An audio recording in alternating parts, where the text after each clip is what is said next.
Hello সবাইকে, আমি শ্যামলী। তোমাদের সবাইকে স্বাগত জানাই রোদ্দুর আর আমিতে। আজ সকাল থেকে বাইরে প্রচন্ড বৃষ্টি পড়ছে, তাই আমাদের মর্নিং ওয়াক তো বন্ধ।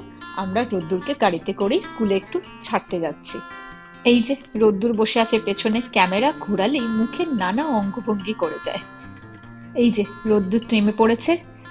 এটা ওদের স্কুলের ব্যাকের একটা গেট, এখান দিয়েও ঢোকা যায়। আর এটা হলো স্কুলের সামনের গেটটা। বাদিকের পুরোটাই কিন্তু রোদ্দুরের স্কুলের বাউন্ডারি। বহু বছরের পুরনো স্কুল এটা। বৃষ্টি পড়ছে বলে সব বাচ্চারা জ্যাকেট পরে মাথায় ছাতা দিয়েই কিন্তু স্কুলে যাচ্ছে।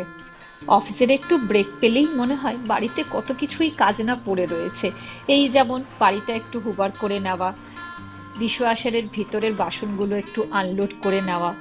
ওয়ার্ক ফ্রম হোম করলে এটা একটা বলতে পারো সুবিধা, আবার অসুবিধা। মনটা যেন বাড়ির দিকেই পড়ে থাকে মাঝে মাঝে। সকালের ভিজিয়ে রাখা ব্রাউন রাসটা হতে হতে একটু কফি খেয়ে নিই। আজকের ভিডিওটা এখানেই শেষ করছি। চলো, বাই বাই।